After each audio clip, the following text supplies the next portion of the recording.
What? I should really put you on the spot. Why? Because you'd never say no to me about anything. And you might have told Martina no to come up to the tennis. Yeah. But I think next year you ought to come up to the Aspen Club and do that. It's for good charity. I know it is. She's got a charity for children and the mental health. I wanted to come there. I had something else that weekend. Right? What do you mean you had something else? How could you? I had another engagement. All right, now you got a year notice. Okay. Would you come? Sure. That's it. Martina, John will be there next year. That leaves me out. Anyway. I've been hornswoggled, folks. Yeah. Or snookered or whatever. Anyway, I'm going to tell you 3 animal stories. Animal stories, all right. Yeah, okay. The first one is a guy's driving a car, and he's going about 40 miles an hour, and he looks out, and there's a chicken running alongside the car. And he looks, he don't believe a chicken, and he goes a little faster, and he looks, the chicken got 3 legs. See, now he hits 55. He don't go more because they hadn't passed the law yet that certain places you can go 65. 55, the chicken shoots in front of him, cuts in front of the car, runs up an alley. This is also farmer stories. Yeah. Yeah. He runs up the alley. Guy turns around, goes up the alley. Farmer standing with a bib overalls. Can I help you? He says, yeah. A chicken with 3 legs was going so fast that he passed my car and run up in your alley. He says, I know that. That's my chicken. I raise 3-legged chickens. He says, why? He says, do you like a drumstick? I do. Does your wife like a drumstick? She does. Or perhaps you have a guest. Maybe Ed comes over and likes a drumstick. Gee, I never thought of that. How do they taste? He says, we don't know. We never caught one.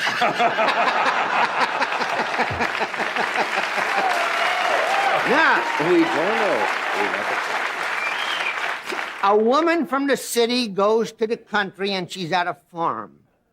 This is an animal story. I understand that. With a farmer thrown in. Okay, got it. Okay. And she says to the farmer, why doesn't that cow have any horns? He says, ma'am, there are many reasons why a cow don't have horns. Now, some are a hornless breed, like Angus. They're a hornless breed. Some, they get old, we've been milking them, and after a while, they get sensitive to the touch, and they don't like it. And their horns, they can be a little rambunctious. We cut the horns off. It's no pain to the animal. And some, when they're just calves, we don't want them to have horns, and we put a few drops of acid where the horns would form, and there are no horns. But the reason that cow don't have any horns is because it's a horse.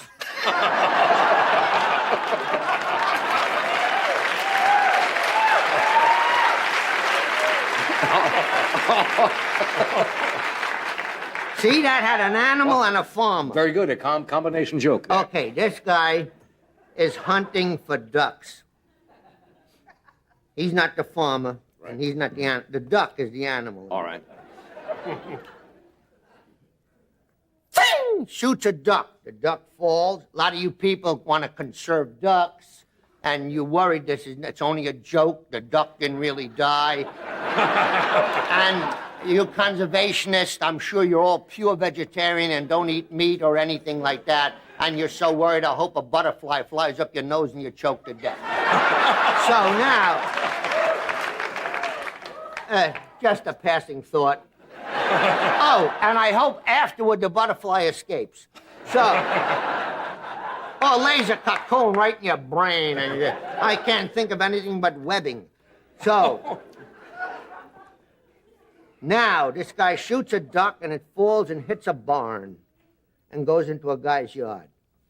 So this guy he climbs over the fence and he goes into the yard and he's trying to get this duck. And this farmer come out, big guy, bigger than the guy with the chickens. Big guy.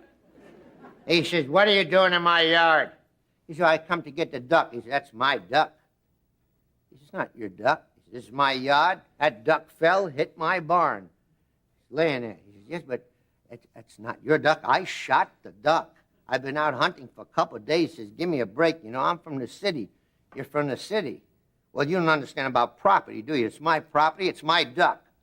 However, I'll give you a chance at the duck. We can settle this country style.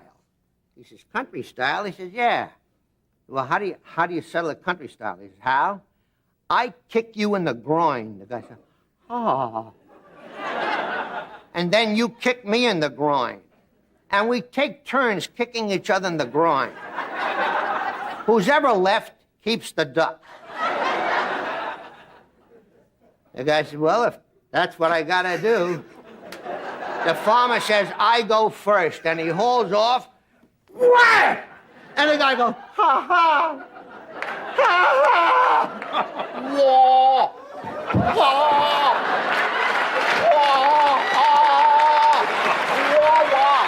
Nina, Nina, Nina, na, na, na. Oh, oh, oh, oh, oh.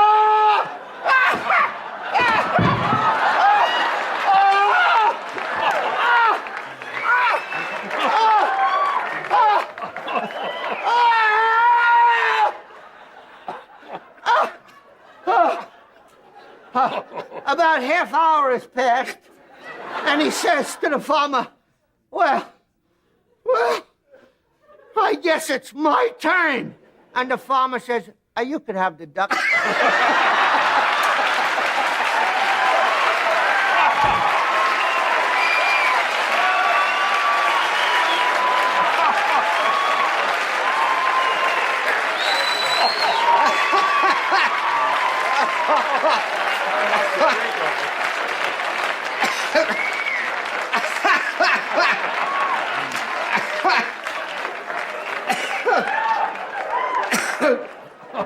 That is First time I ever see a duck have a drink. God, that's a funny story. You can have the duck. John, look at this. Oh, yeah, all over. It's so nice. But I went out and got a new suit. Wasn't for it the worth show. it? Wasn't it worth it for that laugh? No, Oh, John, come on it's now. not worth it. You know what they charge to clean a suit now? A lot more than you pay for this show. I'll tell you. Oh, we got to do a commercial. We'll be right back. They give me That's here. right. Look at Stay this. where you are.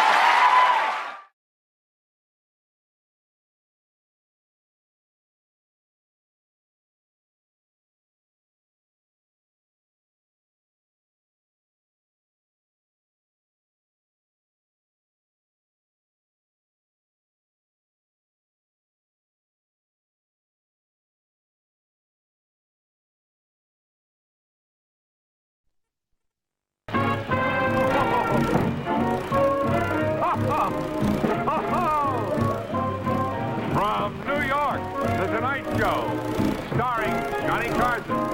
Johnny's guests tonight are Hedda Hopper, Sam Levinson, Jack Douglas and Rico, Jonah Jones, Kitch Henderson with the NBC Orchestra, and me. I'm Ed McMahon. And now, here's Johnny.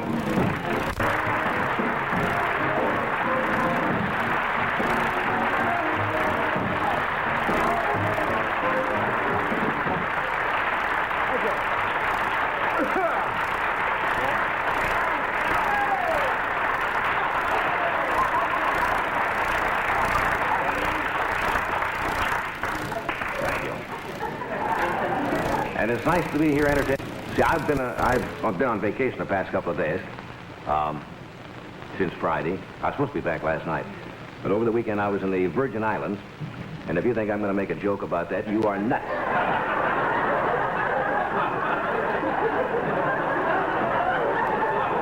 You're all making up your own, aren't you?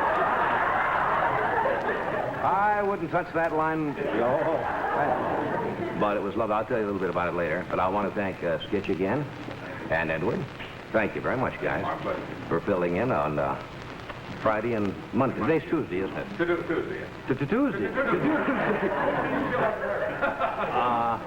But I understand you did great. I didn't get a chance to see it, but I had a telegram today that said, I want to thank you for letting Skitch and Ed fill in on Friday and Monday because it did me a lot of good. Really? Yes, it was from Steve Allen.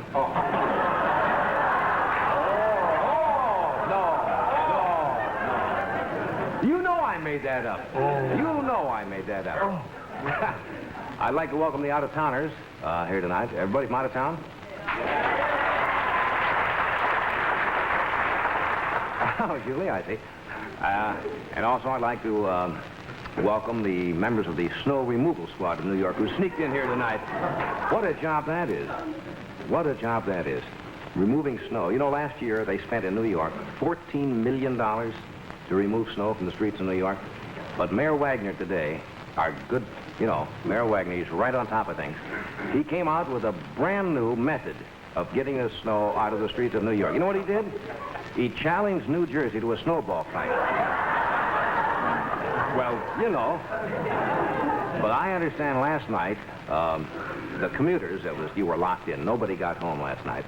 And in New York, it was like an office party with 8 million people. You know, the Weather Bureau today had 3,000 calls from husbands thanking them for the blizzard. Yeah, I'd love to come home, dear, but it's just... Right down for a little blast, you know, and... I'm sorry I missed it, really. Snow is exciting. It really in New York because it's all right today now. People are moving around as usual. Skitch, I don't understand, almost didn't make the show last night. You were up in Vermont? Yeah. And came back and almost didn't make the show. So we'll have fun tonight. Snow affects people different. You know what I was doing this morning? What were you doing this morning? What? I said, what were you doing? Thank you for asking, sir. You won't believe this, but at 7 o'clock this morning, I was skin diving. Oh. Yes, in the Virgin Islands, St. Croix. Oh. Yeah. And I got on a plane this morning and got, as I said, I was supposed to be here last. I'll tell you more about it. It was a lot of fun. But snow affects people so wildly. A little old lady today, I just read this in the paper. You know, snow, they drive them, they go, wait. A little old lady walked into the Chase Manhattan. I've been off for a couple of days. Yes, it's Tuesday. Walked in and tried to hold up the Chase Manhattan Bank with a snowball. Really? Yes. She says, I got a snowball. Give me all your fives in a paper bag. Well, the teller panicked and he gave her the money. We got a lot of great people. It's a good night to get back. There's some great people on the show tonight. We have Jack Douglas, Bellevue's most famous outpatient, and his lovely little bride, Reiko. She is a doll. Jack is the only husband I know in the country who has his pancakes in the morning stamped made in Japan. He's married to a Japanese girl. I probably should have said that first. He's married to a Jap, because it didn't mean anything otherwise. We have Miss Hedda Hopper with us from Hollywood, and Hedda, of course, is famous, you know, for these wild hats she has. Beautiful, but a little flaky. I stood out in the hall, you know, with her for about 10 minutes before the show, before I found out I was talking to a potted palm. You don't believe anything I'm telling you, do you? And Jonah Jones is with us tonight, and the boys in the band are overwhelmed. They respect that guy. Not because he's a great trumpet player, because he has a new recipe for bourbon that they've been trying to run down for some time. Clark, I saw a friend of yours. Yeah. You know Vivian Hamilton? You know Vivian? Yeah, that's what I hear. She's the wife of the clarinetist with Duke Ellington. That's right. She said to say hello to you, and I wanted to say hello before I forgot it last night. So, we got a fine show. We'll send up hand warmers a little later.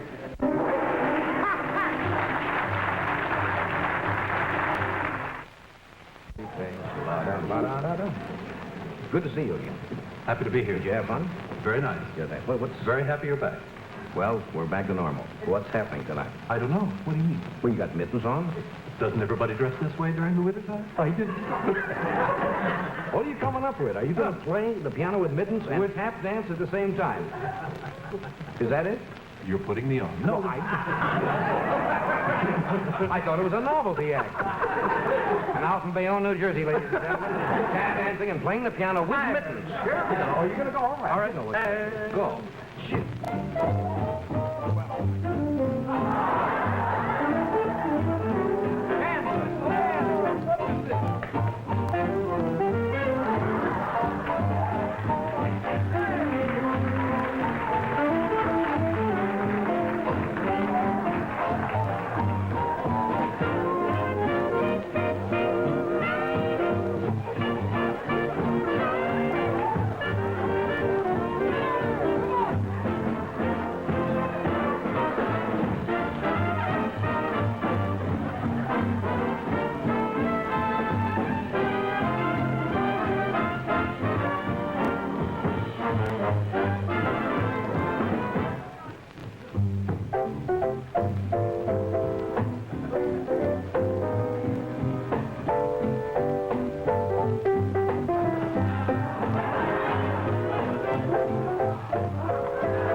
Well, I can tell I'm back.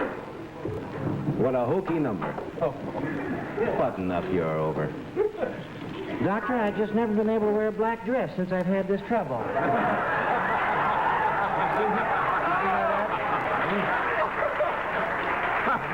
Well, my dear, haven't you heard about Clyde? He'll put it on. Remember, she comes back the next week and she's got a white dress and no more of this.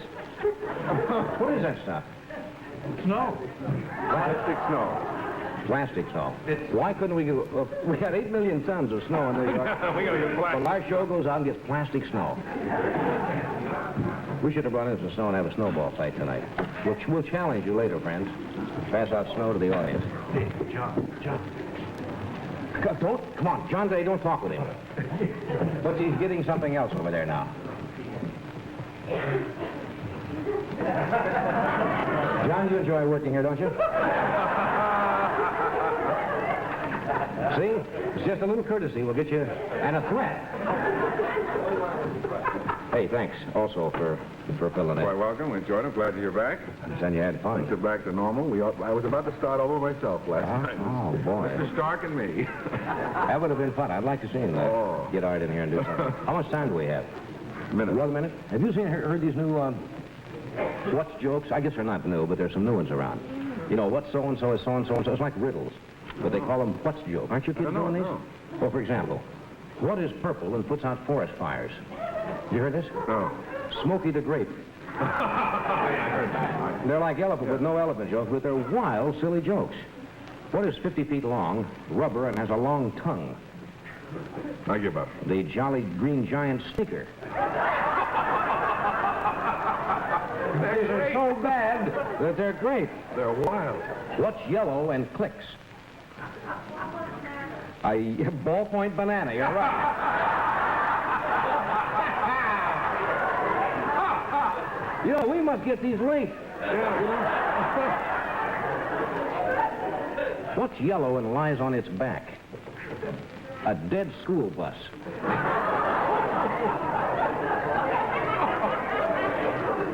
Where did these come I from? think the kids made these up. What's Smokey the Bear's middle name? I know that. Yeah. All right. What robs banks, shoots people, and wears lipstick? Billy the Sissy.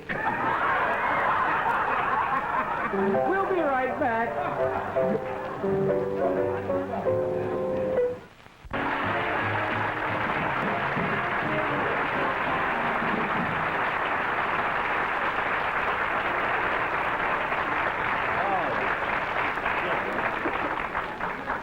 Hello.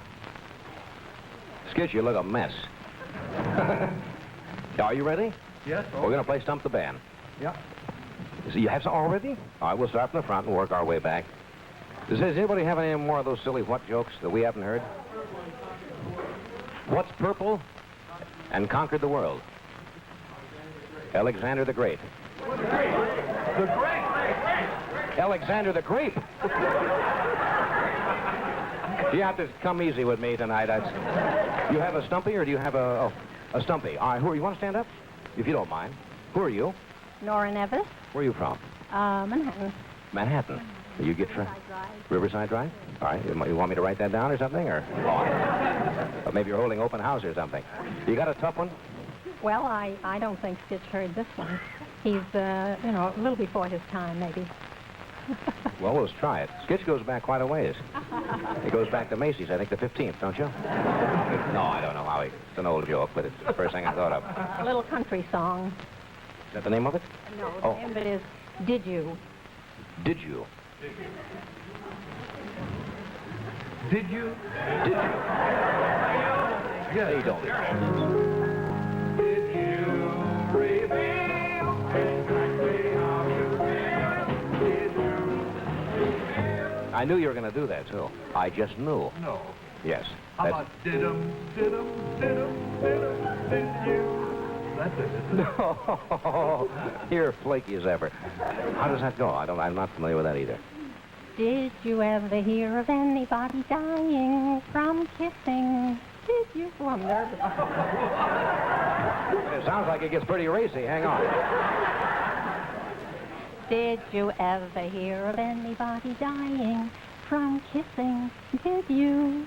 Now I've often heard a pretty maiden sighing from missing a kiss or two. So if you get a kiss, don't begin to think. You may think a kiss is gonna kill you, but it ain't. Yeah! Very good.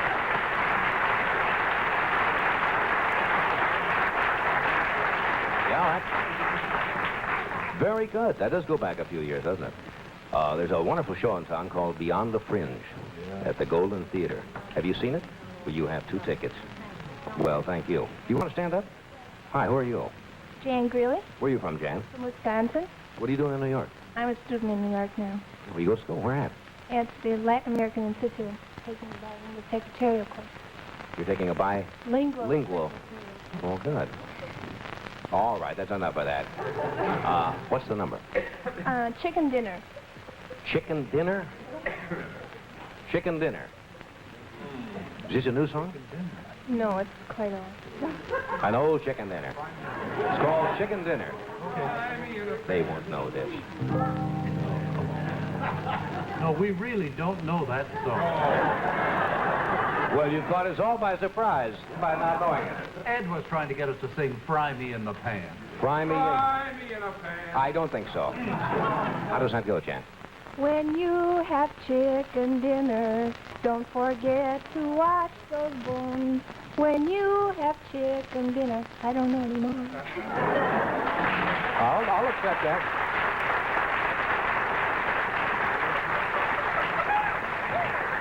Here's an album of Skitch Henderson and his chicken leftovers.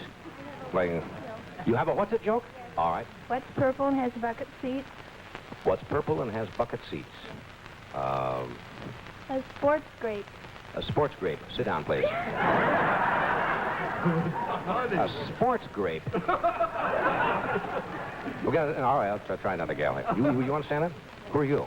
I'm Carol Lang Where are you from, Carol? from Fond du Lac, Wisconsin. Are you together, are you? We graduated from college together. You did. What'd you major in? Education. I'm teaching in Mount Vernon now. Kindergarten. Hey, kindergarten. Oh, boy. Madhouse. What's the number? Bring that sinner home. You're teaching kindergarten. Must be swinging. Is this a progressive school you got? All right, children, let's all sing Bring That Sinner Home. Must be a great class. Okay. Bring That Sinner Home. Mel has it. Mel has it. All right, Mel. Mel and Clark. Here we go. Bring that sinner home. Worked so hard he could not stand. Bring that sinner home.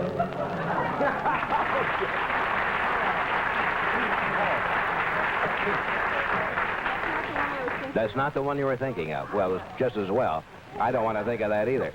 How does yours go? Bring That Sinner Home. Mine goes, Gabriel done say to the Lord, there am one sinner left. Glory, Lord, glory, Lord. That's the verse she said. No, it isn't. Wait till she gets to the chorus. Well, that comes quite a bit later.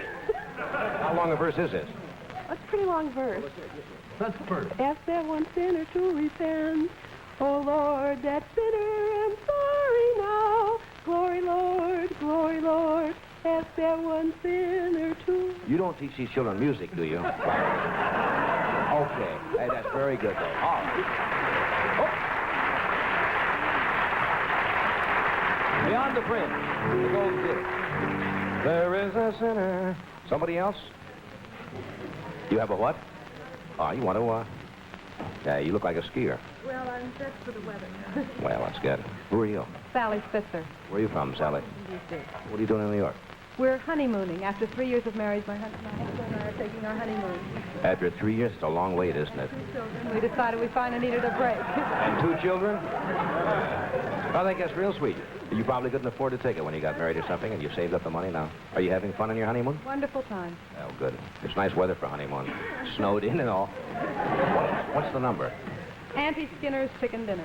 Another chick? That's what I said. I have another chicken dinner. Auntie Skinner's chicken dinner.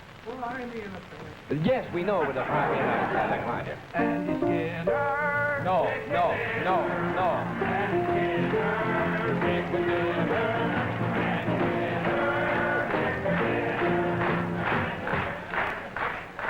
Wrong. They seem to think that's not it. That's not it, huh? The flip side, in case he wants to know, is the little old Ford that rambles right along. Maybe he knows that one. What? The little old Ford that is on the flip side. It's a collector's item. As soon as we find the collector, we'll get it. There's only one person who collected that, and I think you're it. How does that go? Which one, Andy? Well, I don't know. I don't even care now. I'll take either one. Come along to Andy Skinner's chicken dinner. Da-da-da-da-da-da-da-da. I don't know the rest of the words. Come along to Andy Skinner. What is that? Kind of a song is that? Well, that's for you. And have a happy second honeymoon. Or is this the first honeymoon? Well, first one. Do I have to do something here? Come along to Andy Skinner. Hold on.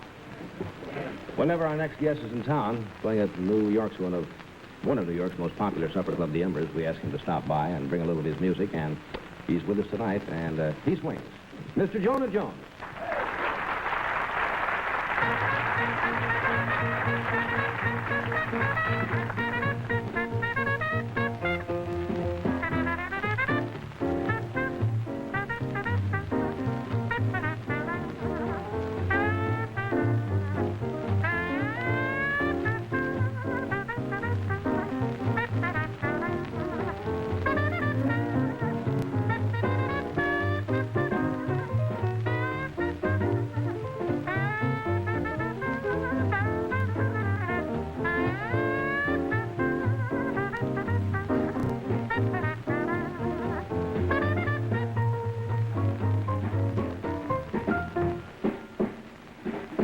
Well, don't forget that Monday day that you promised me last Tuesday.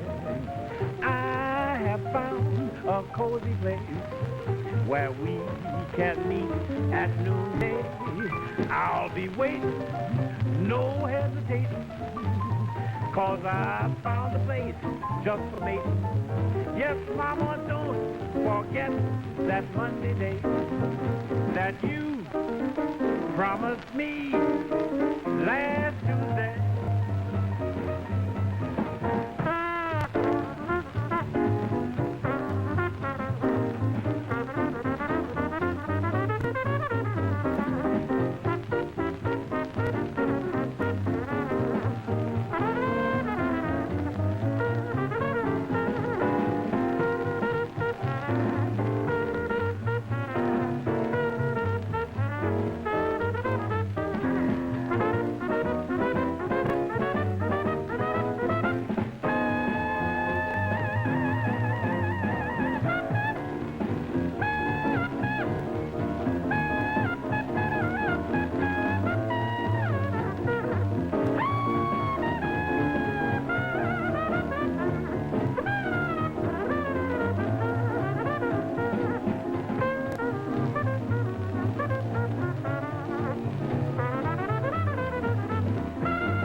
On our stage, ladies and gentlemen, the famous cleansing tissue test. Places hold the bell. Would you hold the trumpet up there, please? I want you to hit your highest note. There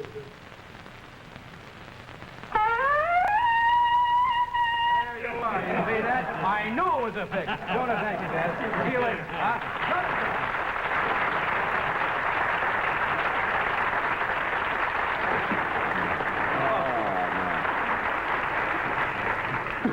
That's great. Jonah, they'll be back later in the show and do another slug for us here. Already? Nothing has changed, right? Nothing. Right back into rank commercialism. Well, it's not that rank. We're very happy with it. Very nice We commercial. want to thank the Rank Company for making it possible. I forgot to mention 11:30. I thank the early stations, but I want to thank you and Skitch for filling in on Friday and Monday. Last night, thank you. Because I saw both of you, and you really do some wonderful work. All And I right, think really. you're a lot of trouble, yes. I was down in the Virgin Islands at St. Croix, which is one of the Virgin Islands. I had never been there. And gee, it's delightful down there. And to come back to this is such a change. I was thinking, I was out there this morning at about 7 o'clock on the beach, and we got a plane at noon. It's only 3 hours. And gee, it's nice down there. Just get away from it. Seems like you're gone for 2 weeks. But we were a place called Grape Tree Bay down there. And you know why it's named Grape Tree Bay? Because right there on the bay, There's a grape tree. One grape tree, you know. Well, they can't call it an avocado. No. It's delightful to have little houses and cottages and a lot of fun. But my vacation started out as a comedy of errors. You know, I don't get away on the show much, and none of us do, but a few days at a time. So I got on the plane Friday, my wife and I, Joanne, and started off to the Virgin Islands. And I'm sitting on the plane, and I start I thought I had a little eyelash or something in my eye. And all the way there, I'm like this. You know, you feel, and I tried all the little tricks you're supposed to do by rolling it up, you know, and rinsing it out. And you're still like this. And it really started to irritate me. So we landed, we went to St. Croix. And finally, I didn't know what to do. It was really bugging me. And so the guy at the hotel called the doctor. And luckily, they had an ophthalmologist on the island, a regular eye doctor. And he came over and he said, you have a piece of metal. First time in 38 years, I found out quite a few people have had this happen. It was a little piece of rust from some kind of metal embedded in the eyeball. Gee. And I had to go in, and this guy, you know, they anesthetize the thing, and then they come in with little instruments, and you do all of this. And so for instance, from Friday till Sunday afternoon at 4 o'clock, I didn't see. They had that, he said, the only way you can get rid of this, I mean, is because it was irritated so badly after they took it out, was to blindfold me. So I had complete rest. So I sat down there from Saturday till Sunday afternoon at 4 and didn't see a thing. And I'd say, how's the weather? She'd say, beautiful. I'm coming into breakfast, you know, and I can hear the surf. And it was wild. I could have told you a lot about that because many mornings your eyes have looked rusty to me. Yes, well, that was a far different cause than this. But luckily it turned out all right. The eye is a very, very delicate. Look, you know, it's still a little, well, the lights here it's still a little light sensitive, so if I blink a little tonight, don't think I'm flirting or anything. But all right. Luckily he was a good doctor, he got it out. But what a way to start a vacation for 2 days. But I did get some skin diving in, and it was nice, and I got my back burned.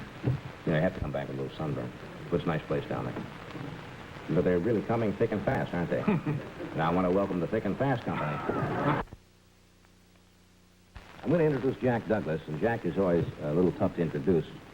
I'll give you an idea of the kind of guy Jack Douglas is. First of all, he's a fine writer, comedy writer. This is a column he had in one of the papers. I don't even know what it's from. And here's the opening line. This morning while I was getting ready for bed, I suddenly started thinking of the old days on Staten Island where I was born. I started to wonder whatever happened to those people. You know, my mother and father. That's one line at random. And here's another line. He just rambles. He's talking about everything. And he says, while I think of it, don't send any more money to the Navajo Indians. They're not buying sheep at all. They're buying arms. Last week, we lost 3 Greyhound buses in Arizona and 2 in Utah. The poor passengers thought it was a rest stop until they all wound up looking like Yul Brynner. You see? So he's trying to stamp out the Indians once and for all. He has books like My Brother Was an Only Child, Never Trust a Naked Bus Driver, A Funny Thing Happened to Me on the Way to the Grave, his autobiography, a strange sense of humor, as you will find out. Meet Jack Douglas. Jack?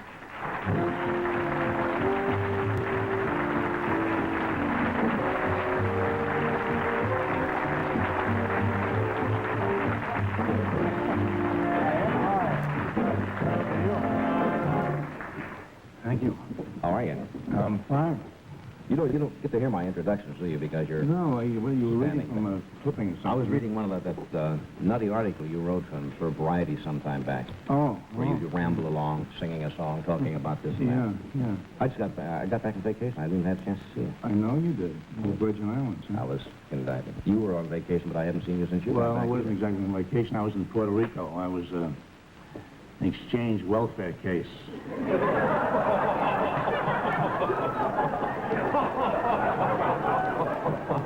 Really? Well, it worked out pretty nicely, I too. didn't know they had him. Yeah, sure. I haven't been doing much in television lately. You know, in front of the camera. I've been behind the scenes on another network. Been working in the wardrobe department. This is true. I've been sewing. See? I know this is, yes. I'm very good, really. I didn't know. Yeah, sure. I made a couple of dresses for Danny Kaye. On his show. Yeah, for between shows. And also, I've been playing the... see, these things are noisy. Noisy couple. Yeah, well... if you're comfortable that way, I should have worn my rubber wrists. No, I tell you, I've been playing the guitar for a group of folk singers, you know. Oh, that's very big now. Yeah, well, this Peter, Paul, and Mary. Well, I haven't been working with them. No, I've been working with Peter, Paul, and Mildred. And you know, all these folk singers, they have beards, you know. And you should see Peter, Paul, and Mildred. Really? Hers is lovely. I didn't. She has a beard. Marvelous. She'd be very pretty if she wasn't bald, you know. But she's married, you know. She married a Beatle. No, not one of those rock and roll singers. And, I was talking about the guys in England. No. A Beatle. Oh, really? Yeah. He's an agent of the William Morris office. Didn't know that. Books, Dungeons, and... Books, Dungeons? And strollers and sewers, you know. He's that kind of... But I have been working in my profession. Writing is my profession, you know. Why? I just found that out. But anyway, no, I've been writing some very sexy articles for the Popular Mechanics. Yeah, they want an article on, you going to smoke all during my act? Oh, it's just kind of a pause here to make you feel comfortable. Oh, thanks very much, John. You guys. No, I've been writing about, they want to know about the wife swapping up in Connecticut, you know. And I went up there, did a little investigation, and that's what's going on up there. They have these wife swapping parties, you know. And actually, it's a little tough on some guys because they have to give green stamps, you know. But, no, this is true. I know about this. Believe everything you tell me, Jack. Well, my brother told me this about... Sorry.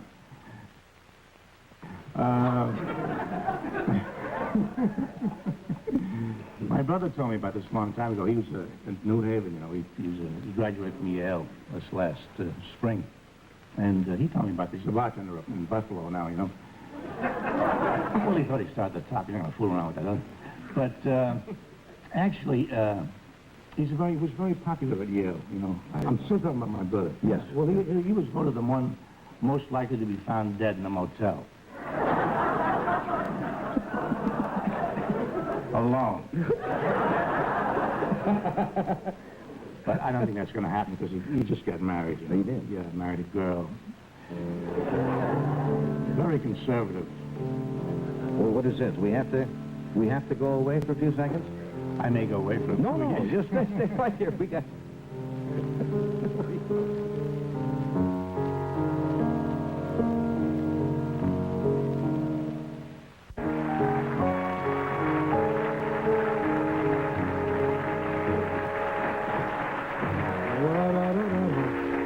Welcome back.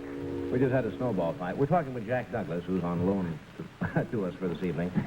What do you mean by that? You've quieted down a lot since I first met you, when you were out there. And you weren't married, and now you married Rayco, and you've got a 2-year-old boy now? 2 years old, yes. He used to do the nuttiest, wildest, insane things, but you kind of mellowed a little bit. Like what? Well, when you had that home out in Northridge, remember the house you built in Northridge? And he put a sign out in front, or a couple of blocks down the way. It only had one road. It said, Northridge Lion Farm. Beware. Now, you know, that's not normal. Oh, I want to keep property values down. You keep them down. I did, yeah. Didn't you build a house that had no door? I mean, you had to leave the house to get to any other room? Yeah, that was after a fire. He had a fire once. Yeah. And so he figured, you know... They're all stapled together, all these little houses. So he built a house. It was all a lot of little houses, but to get to the bedroom, to the kitchen, you had to go outside the house. Every room had a door. It was built on the plan of a powder magazine. If one goes, the rest don't go, you know? That's true. What happened to the house? Well, the first house burned down, and the second house is now a state park. It is. But, you know, you can go by there. They're walking around in straight jackets, you know? Waving with their chins. You know, they can't put them in. You do any of those nutty things anymore? I don't do anything. I never did anything crazy. There's this big legend that's been built up. I'm a legend in my time, and it's killed my business entirely. You were telling us about your brother. Do you really have a brother, or do you make all this No, stuff I don't up? make up a brother. No, I got a brother. You have a brother? Yeah, I have a brother, and he just got married, is what I was trying to say, and he married this lovely girl. Good. She used to be a bunny. Oh. Not in a club, in a hutch.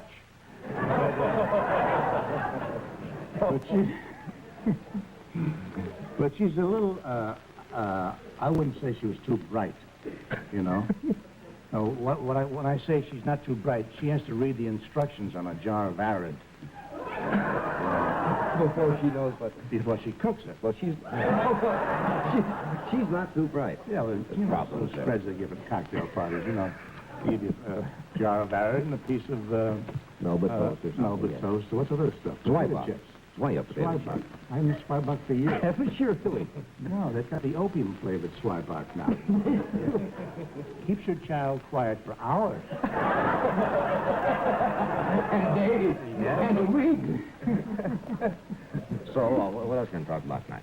Well, did you know, I just read something very interesting in the paper about Dick Gregory. Yeah, I know that. You know that Dick Gregory is the only Negro in show business that's not Jewish? That's true. That's true. He's Italian. You're insane. No. You're I hope that doesn't offend anybody. No. No, I mean, I wouldn't do anything to hurt any majority. You're insane. Where'd you go? He did. You know, I've quoted a lot of your lines a lot of times here, but I always give you credit. I know you do, Johnny. You're very kind. And I think the funniest joke I've ever heard, and I think I did on a show. Now, maybe it's not yours. It'd be awful if I was telling a joke and giving you credit. Well, I'm very honest. If it's not mine, I'll say so. Well, I thought After it was the a show. What? Was this the one about your uncle who was brought up for burning down the hotel because they said he was smoking in bed? Does that premise sound familiar? And he got off from the judge because he told the judge that the bed was on fire when he got into it? Is that yours? No. That's not yours? No. No, I always give you credit. I wish it were. Thank you very much. Where did I hear that joke? Might be yours. Why couldn't we... Yeah. Why couldn't we have booked the guy who wrote that joke? Scream. No, I thought that was yours. Oh, you did. It's a funny joke, it really is. You just finished a book, didn't you? I finished a book called The Adventures of Huckleberry Hashimoto. Your son. It's about our son, yeah. Somebody called him Huckleberry Hashimoto. His name was Bobby, but... Is it the Huckleberry Hashimoto? You're not going to let that boy grow up with that, are you now? No. We call him Bobby. Will he ever live that down? No, if the kids find out that he was called Huckleberry Hashimoto, you know. Well, I don't know. Maybe the book won't be so popular. Did you just finish it? Was it funny? Oh, it's very funny. Yeah, it really is. It's all about a trip we took, you know. Yeah, you got back from Japan. To What asked you about Japan, that? Tahiti, Honolulu. Places like that. Went back home and met Reiko's folks and so Yeah. forth. I want to hear about it. Where's Yeah. Reiko's going to come out in a minute. I'll Yeah. ask her about the trip. I do this first? Now, if you haven't met her before, I would like you to meet Jack's charming wife, Reiko. Reiko, come in now.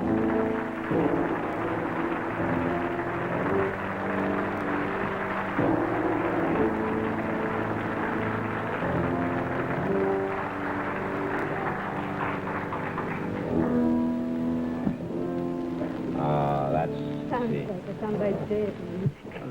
Sounds like what? Somebody's dead? Is that what they play at funerals? Sounds like. Oh, a little Japanese funeral They music? don't play that at funerals at all in Japan. They play Goodbye Mama, I'm off to Yokohama. Sure they do. I didn't know that. Big star at funerals over here. J. Fred Coots wrote it. Did he really? Sure he Goodbye, Mama, I'm off to Yokohama. Yeah. Oh, he's a famous songwriter. He could have He's a written. very famous songwriter. So how are you? Fine, thank you. You look lovely. Thank you. I never know how you're going to be dressed when you come out. Some nights you wear a Western dress, and then sometimes you wear the Oh, yeah, I was typical. sometimes lazy, so I wear Western. You're American. lazy if you wear American? Yeah, I think so lazy. I should wear Japanese clothes always. Does that take you longer, you mean, to get Yes, dressed? about half an hour, so. Half an hour? Yes, Do you do it by yourself? yes. Jack doesn't, No. All I really know is that in the back, that's an obi. Obi, yes. That's all I really know, but it is lovely. Is that a new? Did you buy that on your recent trip? No, this is old one. On the old trip? Yes. I don't have a chance. No, I mean not old trip. It's an old dress. Yeah, old dress, yes. This time I don't have a chance to buy dress. You don't? No. Why not? He's not interested to go out in Japan, you know. He's so complaining about so hot. But New York is hot too, huh? But like the same kind of weather. And he said, like a South Africa. Saying like a South Africa. It was like South Africa. Yeah, he said. So I think the same New York. Yeah. Where'd you go on this trip? You went all over. Where did you go on this trip? We went to Tahiti first. And Tahiti. I think you're interested. That's where I'd like to go. Oh, that's what you think. All I see are the ads, and for Tahiti, or the National Geographic magazines that always show the girl beautiful in this pool. Yeah. The Tahitian, it says, and she's always, with the raven black hair, and it's gorgeous. Is that true? It's really a fella. Right. Well, with a waterfall. But they're damp, though. Damp. It's damp. It's damp. Yeah. Pretty damp. And a lot of alligators there, no? A lot of alligators. A lot of alligators. Yeah. Lizards. I can understand her, Jack. You don't have to. She says alligators. I understand I alligators. haven't been on television in so long. I see you just all most of it. anything at all. I got the recorder turned on back there. I don't want to So you don't want to miss a word. Say a few things. There are alligators in And it. after that, we went to Honolulu, you know. Honolulu is a beautiful island. And he said he hates Honolulu. And he didn't go out any place. He just sit in the hotel. And during the time, and he keeps saying, I don't like Honolulu. He's a nut. And we went to... It's an old Japanese expression. It comes handed down from generations. He's a nut. As soon as I left Japan, he's complaining again. Only he's not complaining Tahiti. He so loves Tahiti. I don't know why. You know, he stay with me. He's a single and went to Tahiti. I understand he loves Tahiti. But he stay with me, you know. Don't you think so? Don't you think it's fun? Maybe No, I understand. No, you see? If he'd have been there alone. All right, if he been alone, he loves Tahiti. That I understand. But he take with me and he loves Tahiti. That I don't understand that. Well, he's in you can love love with a mountain and a girl at the same time, you know. Yeah, and you get separate checks, too, if you go out with him. Tahiti is a beautiful place, but the dirty, I think. It's what? Dreary? Dirty? Dirty? Dirty. Thought you could understand it. Huh? Well, occasionally I miss a word. Well, I think it's dirty. And the hotel, you know, hotel seats, most hotels change seats every day. Yes. But Tahiti, maybe twice a week. Ridiculous. And the shower. Twice a week. How Shower. often do you change the sheets at home? About twice a week. Well... I just wanted to check. No, but, you know, we pay for. What? We pay hotel, and we expect, you know, Clean sheet. change the seats every day. And they didn't. No, and sometime shower, no come hot water. He takes fasting. When I want to take shower, no come hot water. Only cold water. And the toilet, and no water come out, sometimes stuck. They had the plumbing mixed up. They had the plumbing mixed up? Hooked up wrong, yes. That he loves that. No, the bathtub flushed and the toilet didn't. Well, those are the hazards you accept when you travel. I love Tahiti. I was there with Bly. Yeah, I think men love We put him in the Tahiti. boat, remember? What? Men love Tahiti, but I don't think women What? I was with you. Well, I wasn't messing around with the Vahinis or anything like that. Would you let him go to Tahiti alone? Oh, sure. I don't care. Well, that shows trust. That shows trust. You trust him. Because their girls smart, though. The girls are smart. So you cannot fool them. I've never fooled a girl in my whole life. Oh, my gosh. It's another old Japanese expression.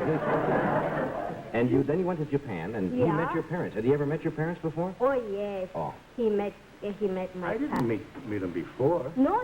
He don't meet. He hadn't met them before you were married, had he? No. Pay attention to the story. No, huh? No. When you get off the airplane and father and mother and my brother and two sisters was there. So I said, that was the mother and the father and so on, so and so. And he's not excited, he's relaxing and mid and full of a son. And mother cried. She kissed the mother here. Well, that would make your mother cry. And the mother cried. It'd make me cry, I'll tell you. Oh, yeah? Yeah. No, I was just teasing. Oh, I see. But he kissed your mother. Yeah, he kissed the mother. And we went to into a hotel in Japan. And he started complaining. I said, I'm going to take you out. He said, it's so hot. I don't want to go out. And, I guess I didn't go on the trip at all, huh? well... He wouldn't go out in Japan? And I said, that girl, a beautiful girl in Tokyo, and I want to show you. And I took him some nightclub. He said, I never saw any beautiful girl. I don't know what kind of, you think beautiful girl. We have Really beautiful girls there, you know, right now, because they got a plastic job operation, you know, and then they make fake big eyes and high nose, take a lot of meat, you know, Oriental people fat face, you see, and they make narrow and they take a lot of meat. And, you know, they fake stuff, and it looks like a really beautiful girl, you know. And he's thinking not beautiful. Just excuse me one second. You've lost me just a little bit. Yeah, where? You said they do plastic operation? Yeah. To what? Make the eyes... Yeah, make a big eyes. Yes. And put the nose, put plastic in the nose. So high nose, see? Like American people. Why would they do that? Oriental people flat nose, you see? Well, what's wrong with it? You're a very lovely, pretty girl. Oh my God! If I have something to gut to fix nose like I go. If you... But I don't have a gut. You don't have a gut? Well, that's another operation. They give you a plastic gut. You can have that done too, I understand, yes. Get the whole works, you know, they can take out your plumbing and put in anything. Anyway, And you can get parts too. Oh, yes. They get to do-it-yourself kit, too. so I told him, you know, when you come Japan, you better take a lot of wrinkle, you know? And he said, well, I have to take off the wrinkle. You wanted him to take off the wrinkles? Wrinkle, sure. I think it looks better, don't you think? If you get old, you know, when people get old, want more and more younger. So why not? Would they fix his wrinkles? Yeah, sure. Really? They'd move them and put them up here. Wherever you need a wrinkle, they'll put them. Maybe they can put them on your knees, and you know, and to go to the beach, you'd be murdered. No, people. I don't think he should have his wrinkles taken out. He's had a long, tough life to get those wrinkles. I had the same wrinkles when I was 14 years old. Jack probably looked like that when he was 14.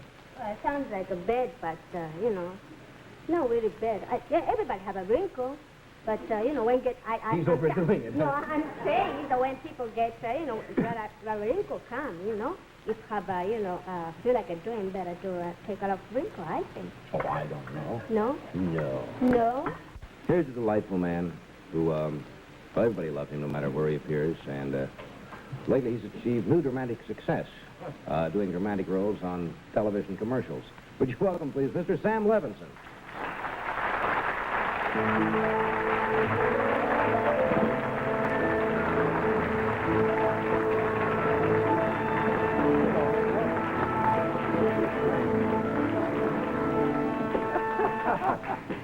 That sounds like the Philharmonic.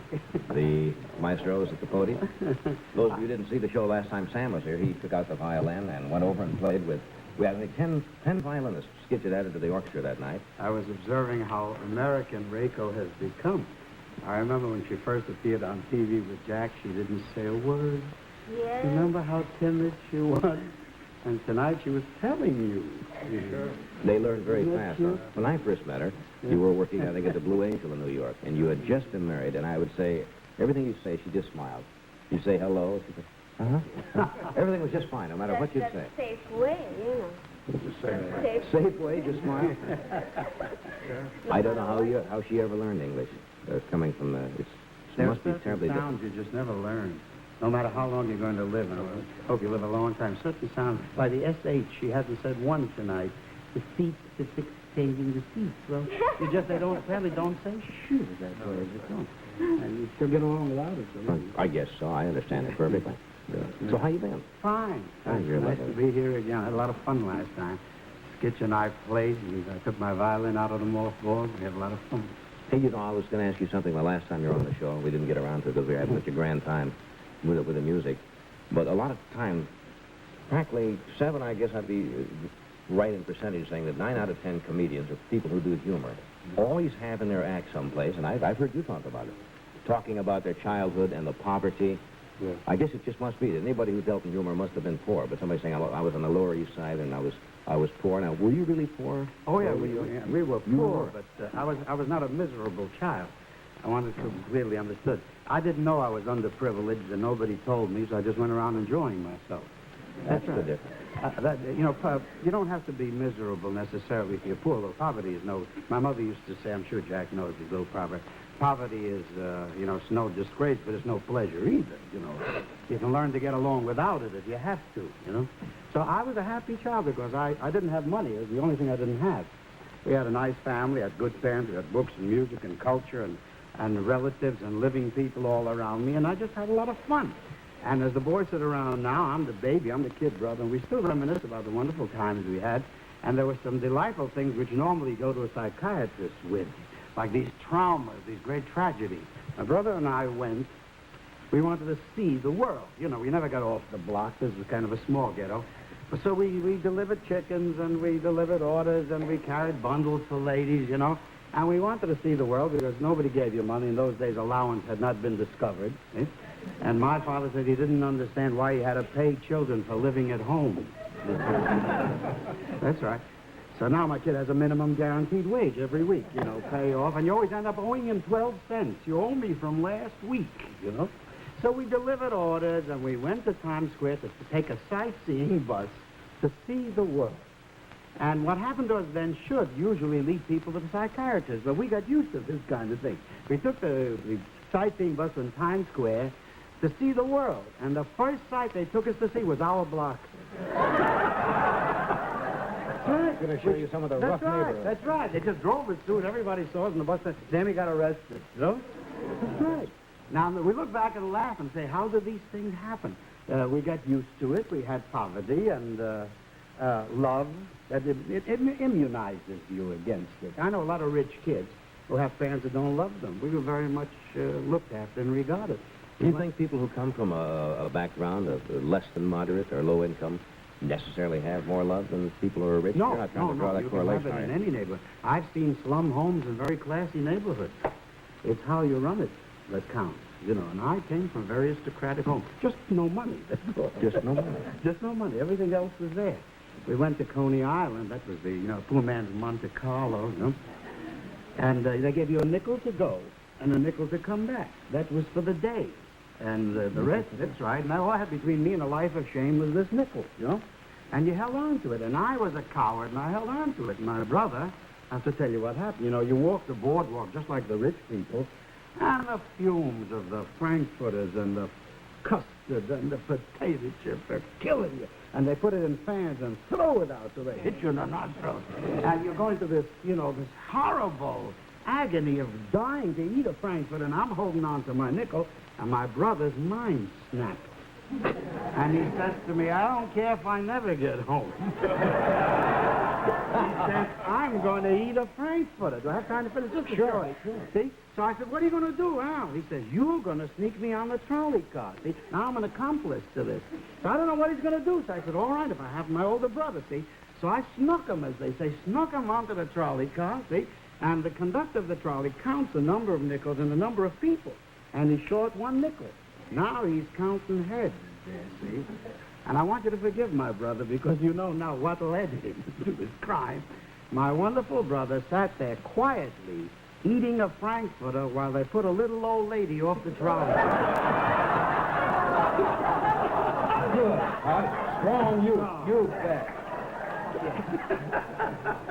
Oh, that's a beautiful story. Yeah, those are the great human interest stories. You know, when you said that about a trolley car, something came to mind. We only have a few seconds here, and we'll come back and do some more of those. Remember the story you probably do about, it was attributed to Mark Twain. When he went on a train, and he was poor at that time, and he and his friend wanted to get on this train, but they only had enough money for one ticket. And so that's what Mark Twain said. So he says, look, I'll buy the ticket, and you come in and sit under my seat. And so the guy did, and he sat under the seat. So when the conductor came around to get the tickets, Twain had really bought two. He had the money to buy 2 tickets. So the guy is huddled under the seat, and Twain pulls out the 2 tickets, and the conductor says, well, I don't understand. Mark Twain says, well, the other's for my friend. He's a little, That's right. And left the poor guy sitting under like this with a ticket. What a lovely joke. What would you do in a case like that? How much time do we have here, Jonathan? All right, we'll be back in just a few seconds. Some more Sam stories. Hedda Hopper will be out shortly, so don't go away.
I never know whether you folks are waving or drying your laundry, you know, or you're surrendering at this time of morning. Our guests tonight are Sam Levinson, Rayco, and Jack Douglas.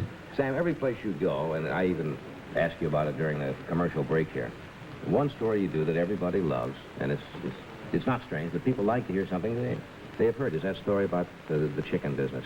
Well, this is the classic in each family. You know, when you get together, you remember that day or that night. As I mentioned, yeah, we never went hungry. My mother had one of those magic pots. You remember those kind of housewives? Not a pressure cooker. My mother was not interested in cremating chickens. You know? She had time, and she used to cook slowly. And she had a magic pot. No matter how many people dropped in, stick in her hand, and out came chicken legs. Chicken legs, chicken legs. No chicken, just chicken legs, chicken legs. Somewhere there were chickens walking out without legs, because my mother had all the chicken legs here. Well, disaster struck. See? She got caught once. You know, Uncle Louie, Aunt Lena, and the 8 kids happened to be in the neighborhood coming through Connecticut or something. And she sees this mob come in, and she's got 8 of her own. So she calls an emergency meeting in the dark bedroom. That's the one with the window, you know. And she says to us, children, you may have lived through this. She says, children, do me a favor. Say you don't like chicken. See? Now, I understood. You know, we didn't have to draw diagrams for it. If you ever say to Yorkie today, give up your lamb chops to him, he says, who's him? No? He's an uncle. I'm a child. Who comes first? You know, they know their rights. You see the American kid with the Bill of Rights and the diaper, and he stands there. He's got a 40-year-old lawyer who's advising him, you know. See? So I sat there, you know. I don't like chicken, I don't like it. I sat there, the whole gang of us, while the invaders ate our food, see? And they offered me chicken. I say, I don't like chicken. I hate chicken. I never eat chicken. And I'm going out and the saliva's running out of my ears, down my collar.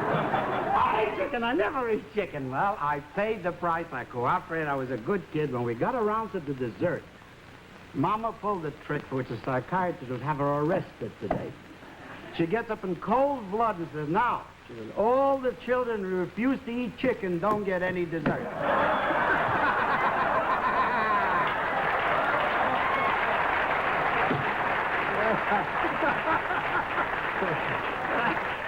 Isn't that a groan? You get a groan. Boy. Your mother must have been a pretty smart woman. And we forgave her because we understood.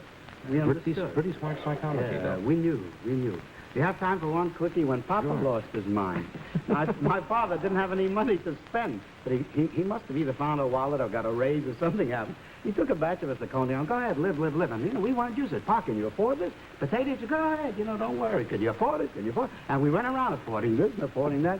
Well, we've been to potato chips and all the stuff you need, the fuzzy candy and the marshmallows and the works. You found my brother Bill comes over with that look in his face, which every parent knows, and he looks up to Pop and says, Pop, he says, if you think you can afford it, I'd like to throw up.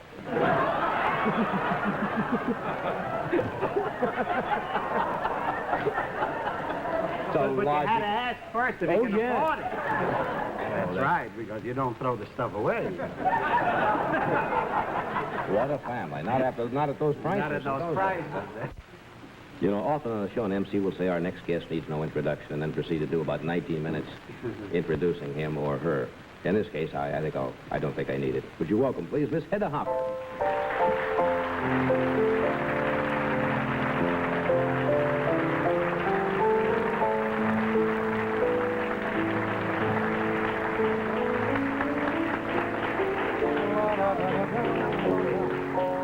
Thank you very much. Oh, I thought I'd never get on. You think you were about ready to give us up? But it was wonderful, dear. I get a little nervous before I come on a television show. You do? And I thought, well, now, I think I'll say a little prayer. And then I thought, gee whiz, I can't do that. That's a federal rap. Yes. I don't know that applies to television or not.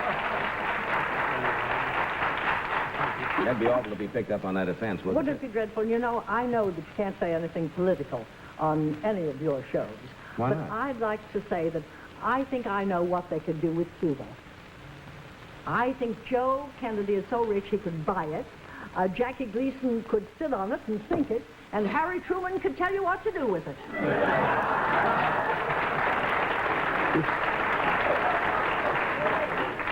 We'll probably have a cable from Cuba tomorrow and want equal time on that, but maybe that would... Hey, it's nice to see you again. I missed one of your wild hats, so I talked about your hats earlier, and now you come out with a flower. Well, darling, this is a Mr. Kenneth creation. It is. And he said after he finished doing it, he said, have you any flowers around this joint? Yeah. The Waldorf Tower. And I said, well, yes, go in the other room, pick a few. And he took these. They're tiger lilies. Are they real? And fresh. Oh, yes, feel. Well, I wouldn't know a real tiger lily from a... I haven't, I'm not up to feeling tiger lilies lately. No, I wouldn't know. I think tiger lilies are the nicest here. Mr. Kenneth, like he's pretty high class, isn't he, Mr. Kenneth? I think they are, too. Yes, Mr. Kenneth did the whole thing. It looks very nice. I'm so glad to see you again. I'm so glad to see you, Sam, and all of you. You're wonderful. When am I going to see your brothers again?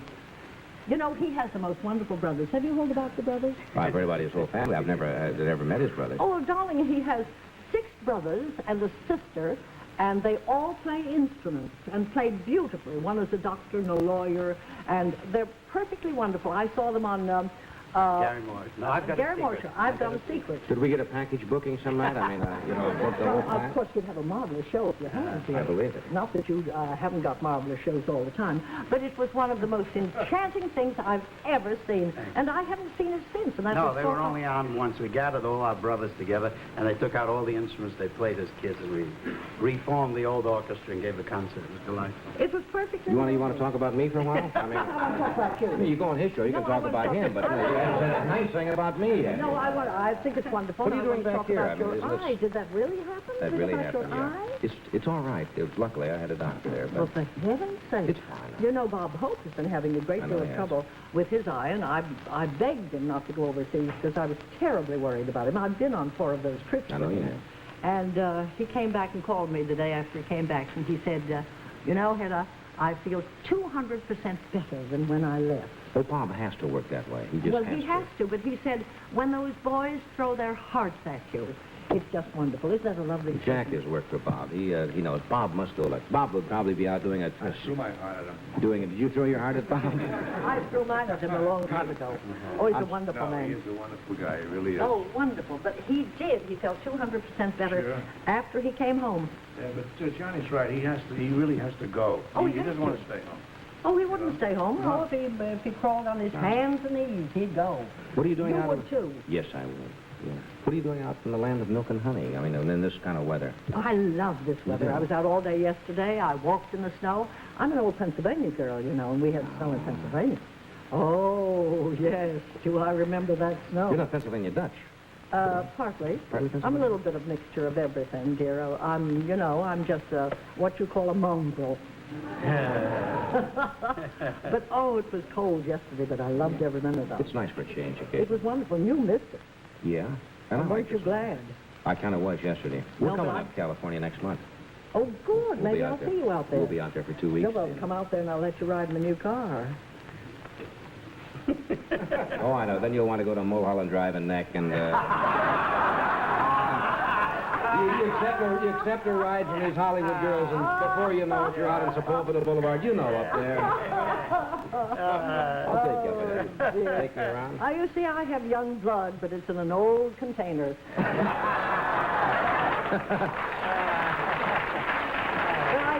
I'd hate to think that in my September years, I had blown June, July, and August. You have. Not if you think that way. You haven't. Teddy, you invited me for a ride in your car when we come out to Hollywood. Is this a special? I didn't follow up on that, but is this a special car or something? It sounded like there was something special about it. Oh, yes, it's a Rolls Royce. I got it for nothing. I got it for nothing. I met the man. How does one get a Rolls Royce? I mean, as a fellow. Well... I'm not impugning anything at all by that. I mean, how did you get a Rolls Royce for Well, nothing? dear, I just I only met the man once. You see, the News of the World bought my story. And I was invited to have luncheon with the editor, and he introduced me to the owner. And, you know, when the conversation lulls a bit, and you say you think of something facetious, and I said, his name was Sir William Carr. And I said, Sir William, I know why you're giving me this luncheon. It's just a little dividend because you got my story for nothing.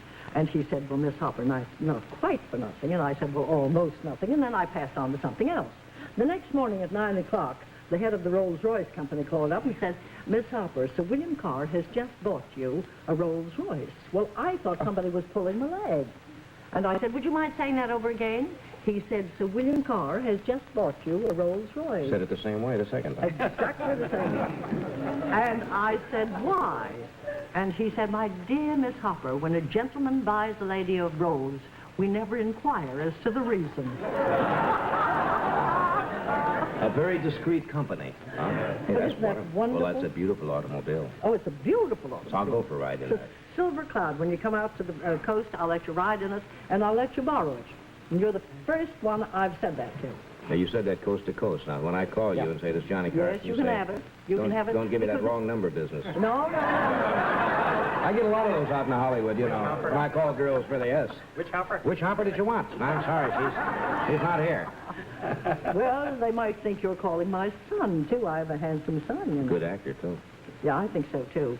William Hopper is a fine actor. He's on the Perry Mason show. He plays the... They're beginning their 8th year. What? That's right. Well, Perry Mason gets credit. Her son is out doing all the legwork. That's Bill Hopper. And I've got a granddaughter, wonderful granddaughter. I couldn't believe this. You have a granddaughter? She's 16. She's an honor student at Santa Clara College. She's the youngest girl in the college. She's perfectly divine. I'll introduce you to her, and then you'll never speak to her grandmother again.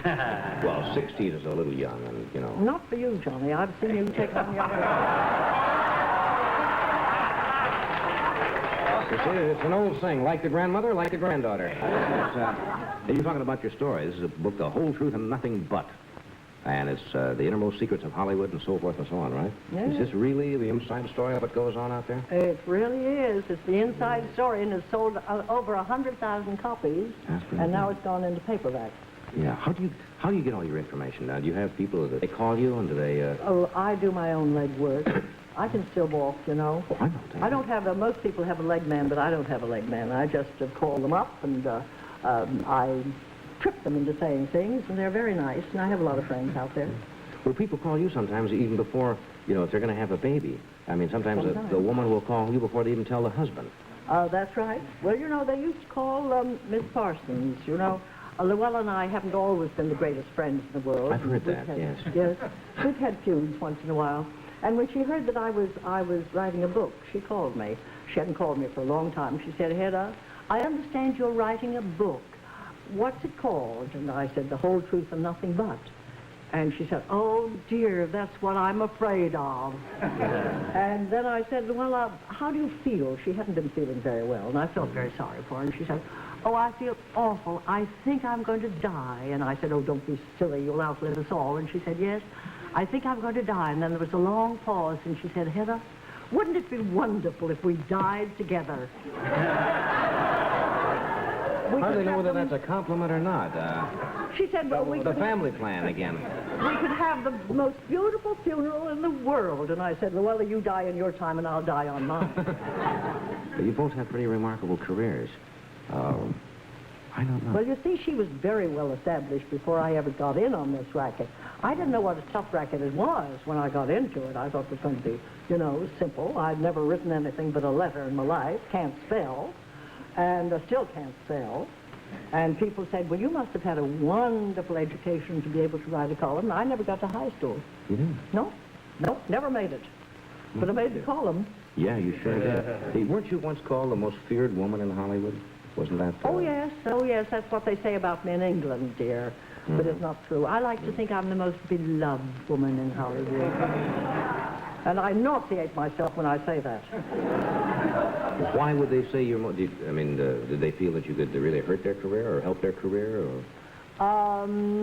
No. You know, a lot of people can't stand the truth, Johnny. You know that. Yeah. And you tell the truth and they don't like it. And the first 8 weeks that I wrote the column, I was the kindest thing that ever walked down the turnpike. I said only the sweet things. And Mr. Louis B. Mayer's assistant, Miss Ida Coverman, said, now, Hedda, they're laughing at you. And you can't allow that to happen. Now lower the boom and begin to tell the truth about them. Mm-hmm.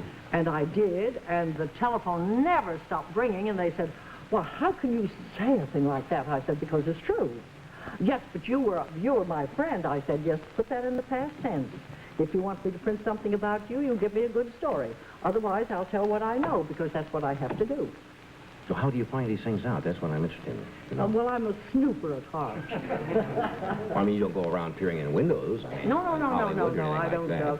No, you see, I know all of them. I've been there for so long that I know them all. Maybe they trust me, mostly. Of course, the young ones don't know me, so I get on better with the young ones. Well, can you fill us in? Have you got anything, you know, that's coming up? A lot of people like to know what's going on out there, and I don't follow too close, you know. Oh, well, have you noticed the titles of our pictures lately? Some of them. Well, you see, there's Pillow Talk, Not Tonight, Henry, Who's Sleeping in My Bed, Move Over, Darling. Sometimes I wonder if the producers are producing the pictures of the Murphy Bed people. You know, what do you think about all that? This emphasis or partial sex bedroom drama that they play with so-called emphasis on comedy, but with those kind of titles and... Well, I think it's too bad because I think you can have clean comedies without that, and you don't have to put a sexy title on it. I don't know. I think I'm so bored with pictures of sin, sadism, and all of that. I like wonderful pictures. Now, the most wonderful picture this year is Tom Jones. Have you seen it? I have, and it's excellent. I've seen it 3 times. I think it's going to sweep the board at Oscar time. It is a funny, funny picture. Oh, and yet, terrible. within that picture, it is not sexy per se. No. But there's a lot of, let us say, hanky-panky going on. Oh, it's a little stronger than hanky-panky. Yeah. But the way in which it is handled so honestly and so out in the open that they're not sneaking about it and trying to be coy about it. It's lusty, and it's back in, I guess, 17th century England. Oh, yeah. And this is the way they live, and they play it honestly, and it's amusing, and at the same time, it's a lusty thing, but it's not that little, aren't we being cute? No. In the bedroom type of stuff, you know, and they drop these little jokes, and everybody snickers and say, isn't that cute?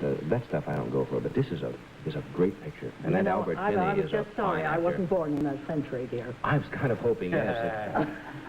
They rode in and were jousting and loving and drinking, and that's all they did, I guess, most of that time. Do you remember that love scene when they were in this embrace, the in the bedroom in each other's arms, and he was trying to read the letter from his girlfriend, and she was making love to him, and he'd move her around. It's priceless. That was it's beautiful. One of the most beautiful things you've ever Trying to read a seen in letter your from life. his other girlfriend while he's in the arms of the other, over the shoulder. That is so. That's a great picture. I think you're right. I think that will win a lot of awards. Oh, it's already won, I think, the New York Drama Critics. What have you got there, dear? It's Mickey Rooney's Kitchen. I wish I had one like You that. had that, didn't you? Yes, I did. We've moved Jonah over in the home of his compatriots over there. You feel comfortable up there? Yeah. Here once again is Jonah Jones.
We are back now. Jonah, that was just great. Just magnificent. Oh, Johnny, thank you very much. Thank you. It was. I was a love the little way nervous. you sneaked into those soft notes. You're wonderful. Yeah, I looked at everything, you know. Oh, yeah, you pretty played good. very Made it pretty good in nervously, I know. rehearsal always. Yeah, we should have doubled you up tonight with a violin. We were going to have Sam do a little stuff. We'll save it for next time. We were going to do what? A little square dance? Oh, we were going to do some minuets and square And dance. I don't know how to square dance. You It's never been learned? once, but you know how to call them? No, you were going to call them. I was? Oh, boy. Turn to your left and go by the Clyde and down. And they have all kinds of wild... Sachet, you know? That's all right. Where would you know from square dances? I don't know. I used to be a Big Apple caller. That's kind of seasonal work, isn't it? There's not a big demand for that anymore, is there? Migrant apple. This morning we had a hog caller on the show. He was wonderful. Oh, really? Oh, yes, he was lovely. Suey, you mean Suey? Hmm? Suey, that's what they call him. Yeah, oh, Suey. really? Oh, Suey. Oh, that I know. Miss Harper, do you remember when I gave you a pig for Christmas? A what? You don't remember, huh? A what? I gave you a little pig for Christmas once. Long, long time ago in A Hollywood. live pig? A live pig, and you don't remember. Is that the one that went up to I don't know where Mary it went. Pickford's house because he liked his... Probably, yes. I heard the some pig stories liked about her it. food in the garbage can better than mine? That's the one. You remember? I suppose it's not easy to remember when you get a lot of pigs for Christmas, which one you sent. You know, you have to go through them. Well, in Hollywood we call them hams. Hands. Sam will be out in Cincinnati the 25th this month, Sam. So watch for Sam. Eddie, thank you. We'll see you out on the coast next month, I hope. Yeah. For a little ride in the car? Yeah. I sure will. Thank you, Rayco. Jack? Already it's over? Yeah. That's a compliment, huh? Did you say that? This program was recorded earlier this evening.